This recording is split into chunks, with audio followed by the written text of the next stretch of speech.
Magandang gabi, Philippine Air Force. Narito ang magiging lagay at taya ng panahon ngayong gabi ng Biyernes at sa mga susunod na araw. Kanina alas 4 ng hapon, ang bagyong ating minomonitor na si Tropical Storm Ada ay huling namataan sa layong 335 kilometers silangang bahagi ng hilagang silangan ng Giwan Eastern Samar. Taglay pa rin ito ang lakas ng hangin na 65 km/h mula sa sentro at may pagbugso hanggang 80 km/h. Aasahan nating patuloy itong kikilos sa direksyong hilagang kanluran sa bilis na 20 km/h.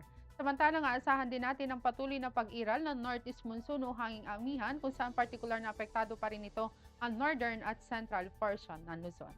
Para naman sa magiging track at intensity forecast nitong si Tropical Storm Ada, aasahan natin hanggang bukas generally patuloy itong kikilos na direksyong hilagang kanluran at ito may posibilidad kumilos papalapit dito sa may eastern at northern portion ng Samar. Bukas ng gabi, aasahan din natin hanggang linggo, may posibilidad itong kumilos papalapit dito sa may Catanduanes area.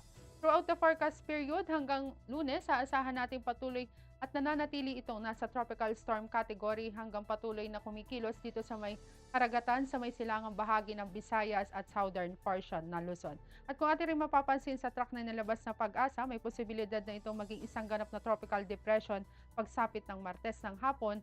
At dahil sa surge ng northeast monsoon, aasahan na natin may posibilidad na itong maging isang ganap na low pressure area na lamang pagsapit ng araw ng Miyerkules. Para naman sa Tropical Cyclone Wind Signal, aasahan natin patuloy na nakataas ang Tropical Cyclone Wind Signal number 1 dulot nga nitong si Bagyong Ada, particular dito sa Luzon, sa southern portion ng Quezon, maging sa Camarines Norte, Camarines Sur, sa Catanduanes, sa Albay, sa Sorsogon, at ganoon na rin sa Masbate. Dito naman sa Kabisayaan, naasahan din natin na nanatiling nakataas ang Tropical Cyclone Wind Signal number 1, particular naman dito sa Northern Samar, sa Eastern Samar, maging sa Biliran, Southern Leyte, Northern portion ng Cebu, ganoon na rin sa Camotes Island at Bantayan Island. Samantalang dito sa Mindanao, aasahan din natin na nanatiling nakataas ang Tropical Cyclone Wind Signal number 1 dito sa May Dinagat Island at ganoon na rin sa Siargao, Bukas Grande Island.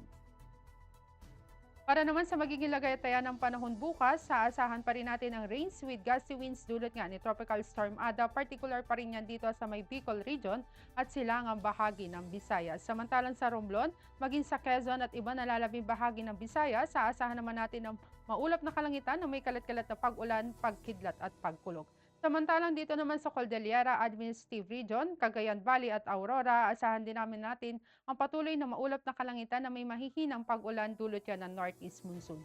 Dito naman sa Metro Manila, Ilocos Region, iba nalalabing bahagi ng Cagayan Valley at iba nalalabing bahagi ng Calabarzon, aasahan naman natin ang bahagyang maulap hanggang sa maulap na kalangitan na may mga posibilidad din na mahihinang pag-ulan dulot pa rin yan ng northeast monsoon. Samantalang sa iba nalalabing bahagi ng Luzon, asahan naman natin ang bahagyang maulap hanggang sa maulap na kalangitan na may mga posibilidad pa rin ng mga pulupulong pag-ulan na kuminsan ay may pagkidlat at pagkulog lalo na sa dakong hapon ng gabi.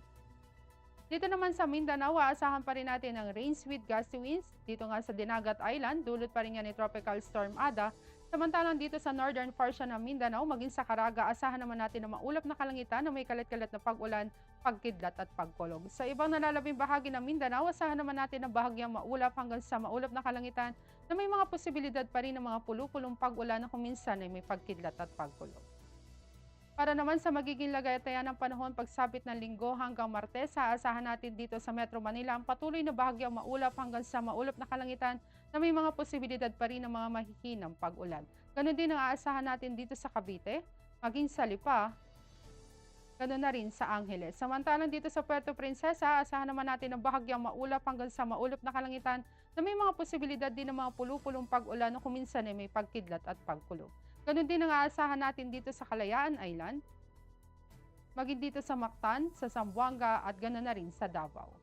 Para naman sa ating astronomical information, ang araw ay lumubog kaninang 17:47 dito sa Metro Manila at asahan natin sisikat bukas sa ganap na 0625.